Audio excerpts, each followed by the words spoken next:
So today I want to make a prediction. A specific, concrete, falsifiable prediction about what the world looks like when this conflict concludes. Not a vague declaration about the global order shifting. Not a general observation about geopolitical trends. A specific claim about 5 specific nations that will not exist in their current form when this war ends. 5 nations whose borders, whose governments, whose internal political structures, whose fundamental character as states are going to be so profoundly transformed by this conflict and its aftermath that the countries that emerge from this period will be virtually unrecognizable compared to the ones that entered it. And I want to be precise about what I mean by not existing in their current form. I am not suggesting countries being erased from the map. I am not suggesting formal dissolution or territorial partition in every case. I am describing something more subtle and in certain ways more significant. I am describing states whose internal coherence, whose governmental legitimacy, whose economic foundation, whose social contract is going to be so fundamentally altered by the pressures this war is generating that calling them the same country will be in any meaningful sense inaccurate. The name on the map will remain identical. The reality will be entirely different. So let us examine them one by one, because each story is distinct. Each transformation is being propelled by different forces, and each outcome, when you comprehend it clearly, tells you something essential about where the world is heading.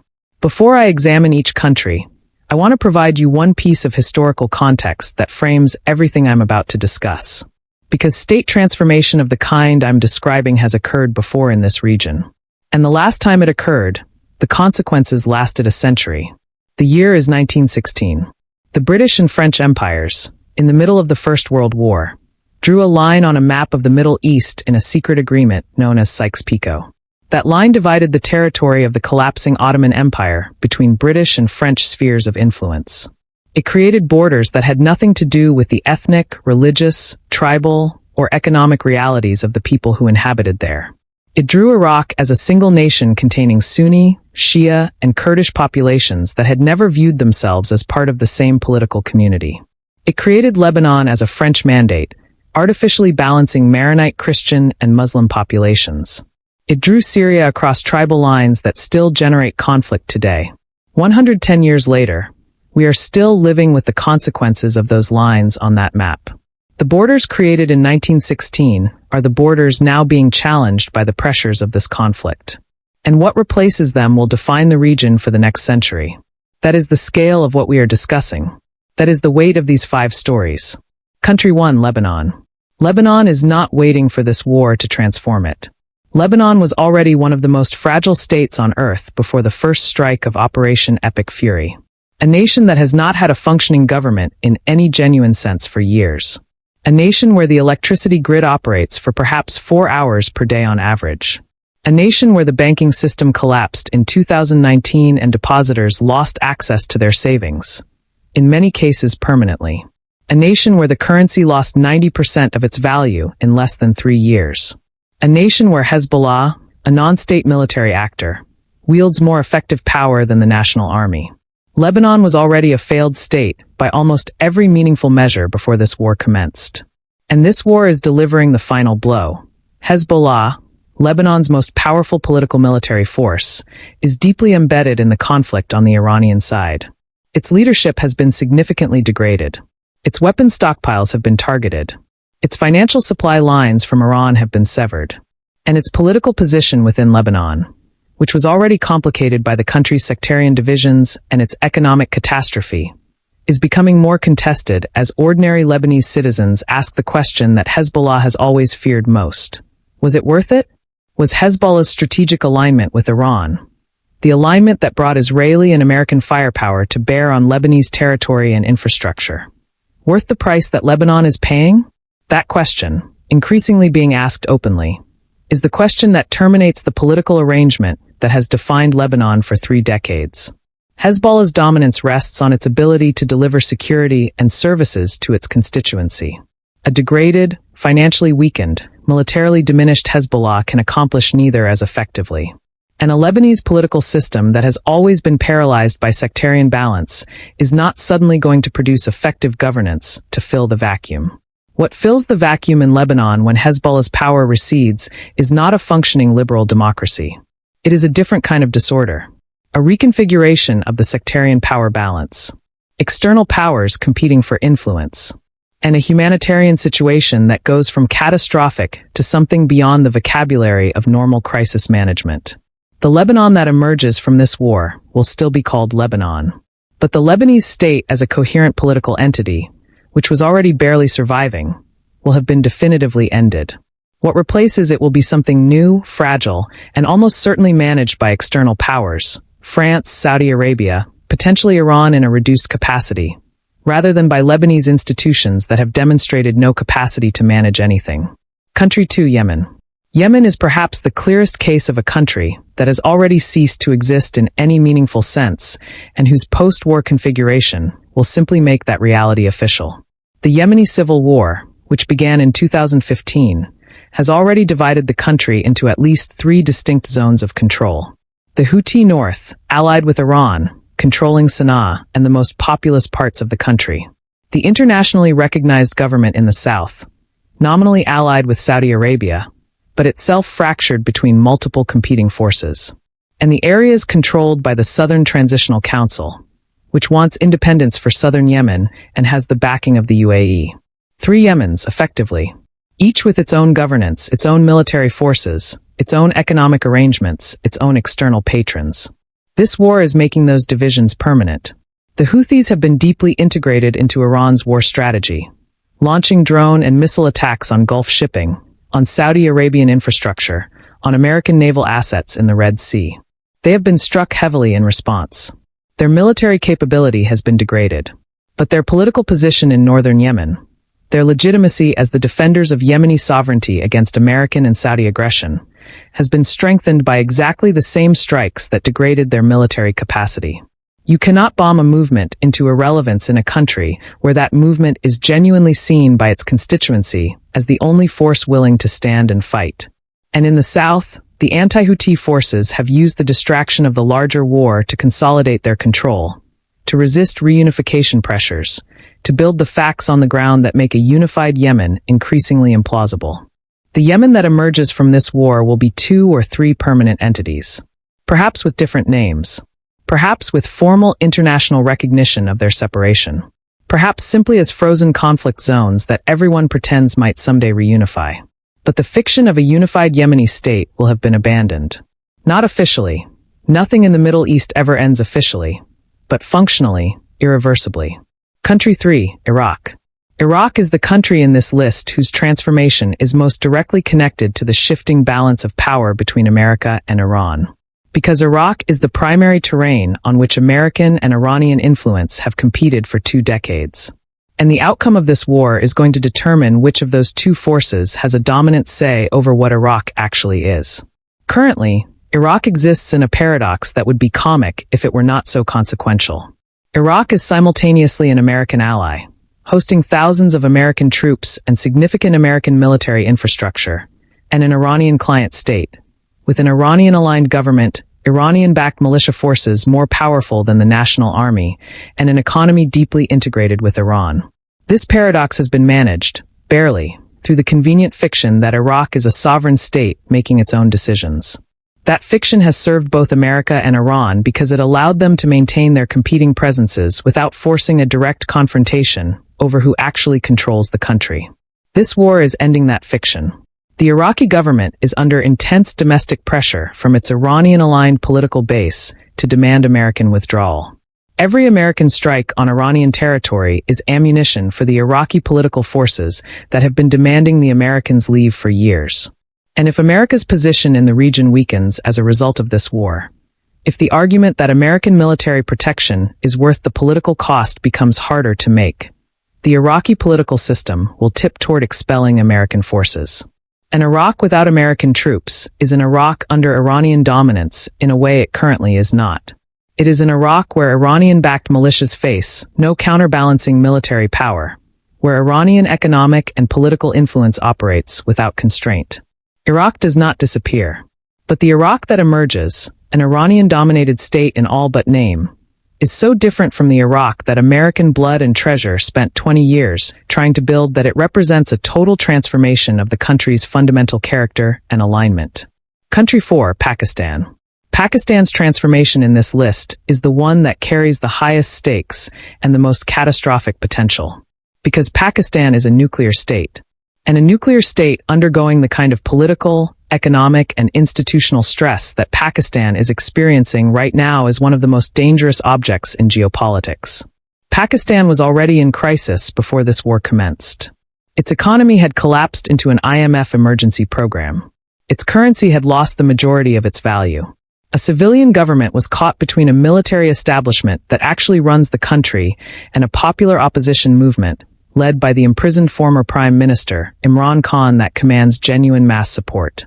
Its relations with Afghanistan were deteriorating as Taliban-aligned militant groups conducted cross-border attacks.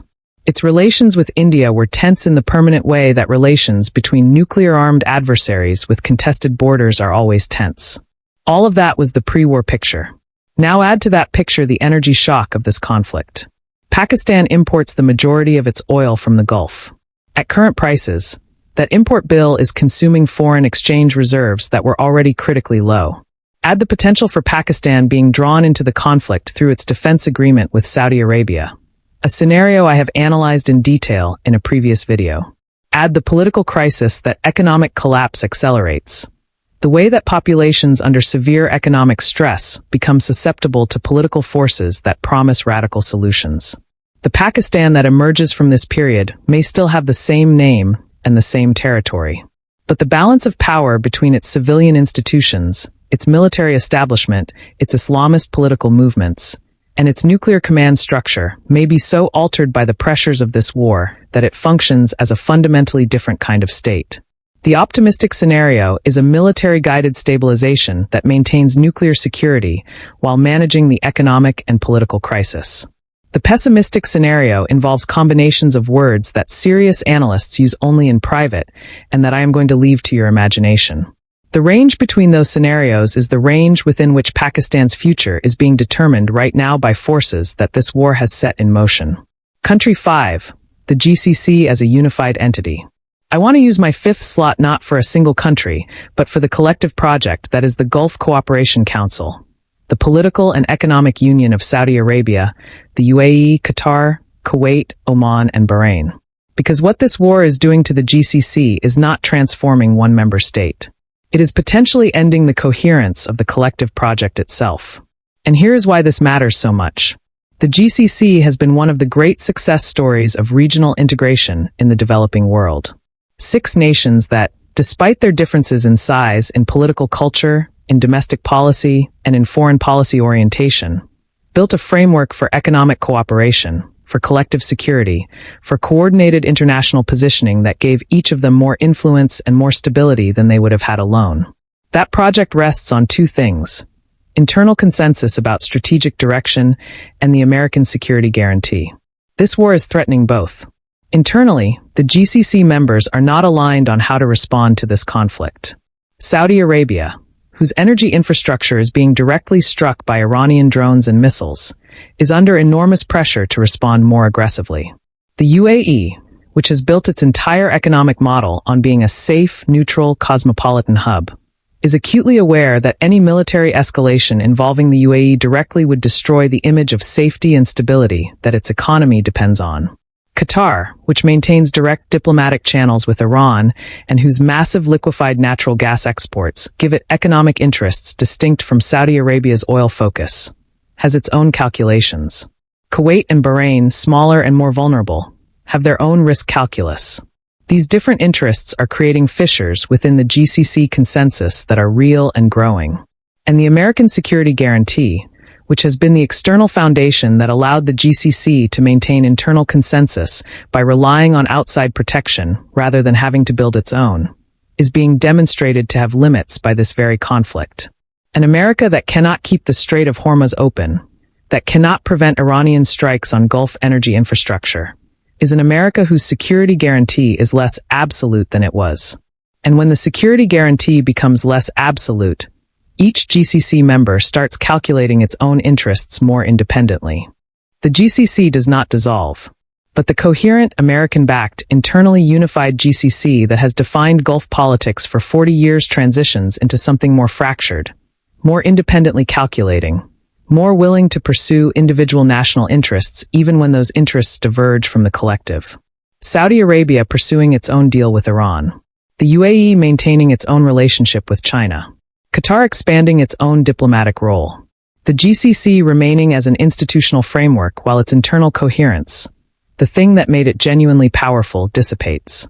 And I want to add something that connects all 5 of these transformations, because there is a common thread running through every one of them that is more important than any individual story. Every country on this list was a state held together more by external pressure and external support than by genuine internal cohesion. Lebanon was held together by the delicate sectarian balance that the TAIF agreement created and by the unspoken understanding that no single faction was strong enough to dominate all the others. Yemen was held together, barely, by Saudi money and international recognition that papered over divisions too deep to resolve. Iraq was held together by American military presence and American diplomatic pressure that prevented its competing factions from tearing it apart entirely. Pakistan was held together by military institutional discipline and the cohesive force of a shared national project that is becoming harder to sustain under economic and political stress. The GCC was held together by American security guarantees and shared economic interests that are now being stressed by exactly the war those guarantees were supposed to prevent. When external pressure is what holds a state together and that external pressure changes or disappears, the state reveals what it actually is underneath. And in each of these 5 cases, what is underneath is not a coherent national community ready to govern itself. It is a collection of competing interests, competing identities, competing visions that the external pressure was concealing. This war is removing that concealment. And what is being revealed across 5 countries simultaneously is the true fragility of a regional order that was always more artificial than it appeared. So there you have it.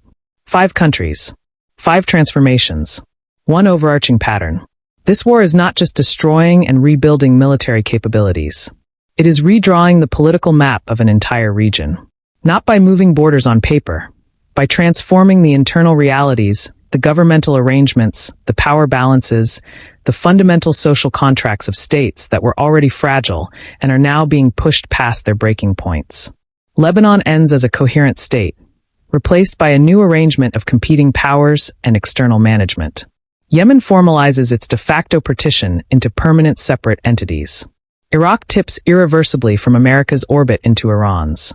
Pakistan's institutional balance shifts in ways that could determine whether its nuclear arsenal remains as secure as the world desperately needs it to be.